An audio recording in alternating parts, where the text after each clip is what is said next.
How could you lock specific contacts on your iPhone? Let me show you some options that we have available. If you are new here and first time on this channel, most definitely subscribe for tutorials and upcoming videos like this one.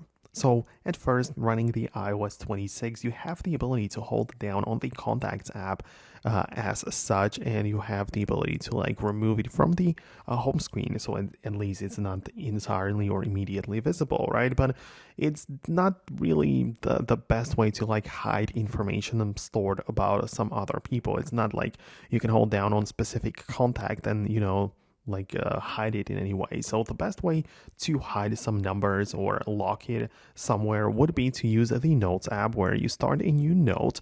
You can paste in the phone number in there, and then when you tap on the three dots, you have the ability to lock the note.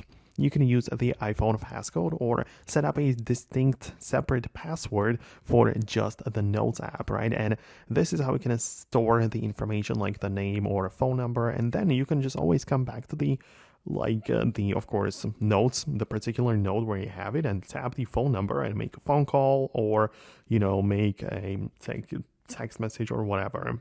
Another thing which a lot of people do, especially for texting, is the WhatsApp, where we now have the ability to lock individual chats. Like if you open up the WhatsApp and go to a specific person, you can tap on more and tap on lock chat, right? So this will basically hide it away, but only if it's part of the WhatsApp, right? So you can have it right there and just lock it, right? And then it just means that it's not even showing up because it's hidden, but it's also protected by your Face ID, and that's how you can hide it away if it's a specific person or whatever. But that is something which you can do. Let me know in the comments below if you found this video useful. If anything changes and if more options become available, I'll definitely make an updated video about it. So stay tuned by subscribing, and I hope to see you later in the next videos as well.